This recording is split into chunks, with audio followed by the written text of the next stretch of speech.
ప్రియమైన వారలారా, ప్రభువైన యేసుక్రీస్తు నామములో ఈ యొక్క ఉదయకాల సమయాన మీ అందరికీ నాకు హృదయపూర్వక వందనాలు తెలుపుకుంటున్నాను. ఈరోజంతా కూడా మీరు చేయబోయే అన్ని విషయాల్లో దేవుని హస్తము మీకు తోడయుండి మీకు జయాన్ని కలుగజేయును గాక.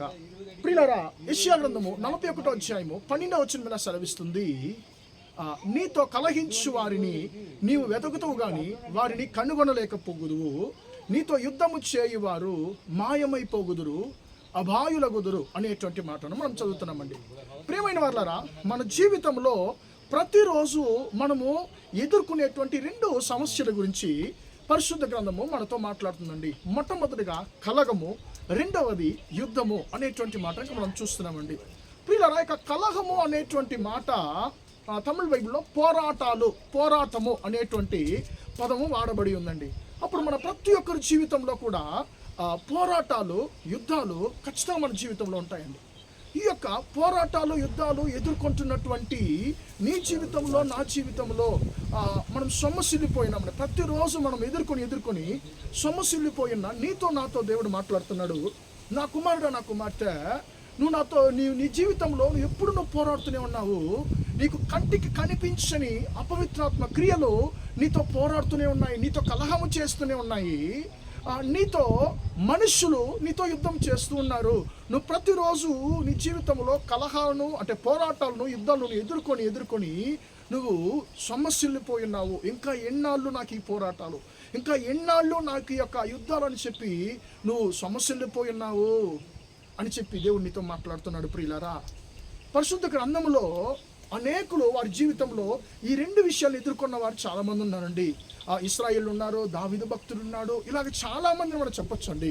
ఉదాహరణకి దావీదుని మనం చూసినట్లయితే ఆయన తన జీవితంలో యుద్ధాలను ఎక్కువగా ఎదుర్కొన్నటువంటి ఒక వ్యక్తి అండి. మరొక వైపు అపవిత్రాత్మ క్రియల ద్వారా ఆయన పోరాటాలు కూడా ఎదుర్కొన్న వ్యక్తి. అపవిత్రాత్మ ఎప్పుడు పోరాడింది, దావీదుతో కలహం చేసిందని మనం చూసినట్లయితే సౌలు రాజు ద్వారా, అంటే తన సొంత మామైనటువంటి సౌలు రాజు ద్వారా ఈ యొక్క అపవిత్రాత్మ క్రియలు సౌలుకు విరోధంగా దావీదుకు వ్యతిరేకంగా పోరాడుతూనే ఉన్నాయండి. దావీదు యొక్క జీవితంలో కొన్ని సంవత్సరాలు సౌలుకి తప్పించుకొని ఆయన పారిపోవడంలోనే ఆయన రోజుల్ని గడిపాడు. ప్రియులారా, ఒకరోజు దేవుడు ఆ యొక్క పోరాటానికి ఒక ముగింపును, ఒక అంతాన్ని కలిగించాడు. ఎలాగా? దేవుని బిడ్డలకు, దేవుని ద్వారా అభిషేకించబడినటువంటి దావీదుకు విరోధముగా పోరాడుతున్నటువంటి సౌలు తన జీవితంలో తానే ఆత్మహత్య చేసుకొని చనిపోయాడు. అలాంటి పరిస్థితిని దేవుడు కలిగించాడు. ప్రియులారా, సౌలు రాజును ఏం కూడా చేయలేదు, కానీ దేవుడు దావీదు యొక్క పోరాటానికి ఒక అంతాన్ని కలిగించాడు. ప్రియమైన దేవుని బిడ్డ, నీ జీవితంలో కూడా కొంతమంది లేకుంటే కొన్ని కంటికి కనిపించని అపవిత్రాత్మలు నీతో పోరాడుతున్నాయా, నీతో కలహం చేస్తున్నాయా? దేవుడు అంటున్నాడు, నీతో పోరాడేటువంటి, నీతో కలహం చేసేటువంటి అపవిత్రాత్మ క్రియలకు నేను అంతాన్ని కలిగిస్తాను, నువ్వు వారిని ఎదికినా కూడా కనుగొనలేకపోదు అని దేవుడు వాగ్దానం చేస్తున్నాడు. రెండవదిగా యుద్ధాలు. ప్రియులారా, ఇశ్రాయేలు చాలా పోరాటాలు, 400 సంవత్సరాలు వాళ్ళు ఐగుప్తు దేశంలో చాలా పోరాటాలు వాళ్ళు ఎదుర్కొన్నారు.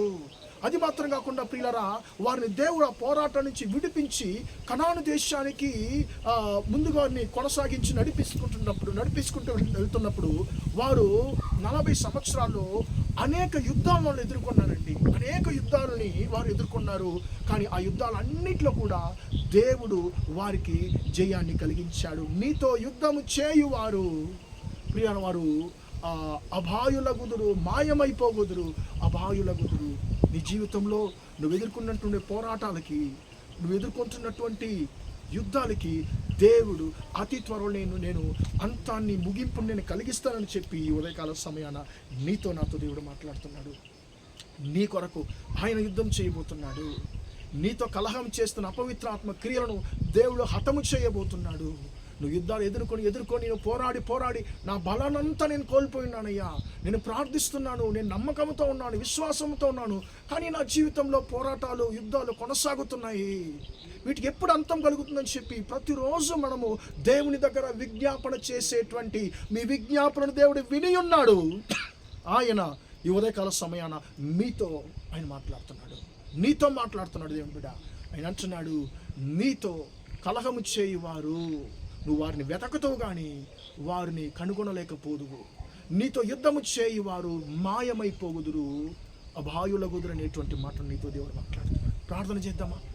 ప్రేమగల మా తండ్రి, దయగల దేవ, ఇంతవరకు ఈ మాటలు విన్న మీ బిడ్డలు మీరు దీవించండి, ఆశీర్వదించండి తండ్రి. మా జీవితంలో ఉంటున్నటువంటి పోరాటాలకి, యుద్ధాలకి తండ్రి ఒక అంతాన్ని కలిగించబోతున్నాను బట్టి నీకు స్తోత్రం. ఇప్పుడు కూడా తండ్రి యొక్క మాటలు వింటున్నటువంటి మా సహోదర సహోదరుల యొక్క జీవితంలో తండ్రి కొనసాగుతున్నటువంటి పోరాటాల నుండి తండ్రి, కలహాల నుండి తండ్రి వారికి విడుదల తండ్రి, యుద్ధాలను విడుదల దయచేయమని ప్రార్థిస్తున్నాను తండ్రి. వారి జీవితంలో వారికి విరోధంగా క్రియ చేస్తున్నటువంటి కంటికి కనపడని అపవిత్రాత్మ క్రియలను తండ్రి యేసయ్యా యుద్ధము చేసేటువంటి ప్రతి ఒక్క మనిషి తండ్రి మనుషుల యొక్క క్రియలను యేసు నామములో గద్దించి లయపరుస్తున్నాను తండ్రి. మీ బిడ్డలకు సమాధానాన్ని కలుగజేయమని ప్రార్థిస్తున్నాను. ఈ రోజంతా కూడా మీ బిడ్డలు చేసే అన్ని విషయాల్లో మీ హస్తము తోడైన వారికి జయాన్ని కలిగించమని యేసు నామములో ప్రార్థిస్తున్నాను తండ్రి. ఆమేన్, ఆమేన్. ప్రియులారా, దేవుడు మిమ్మల్ని దీవించి ఆశీర్వదించును గాక. Praise the Lord, praise the lord.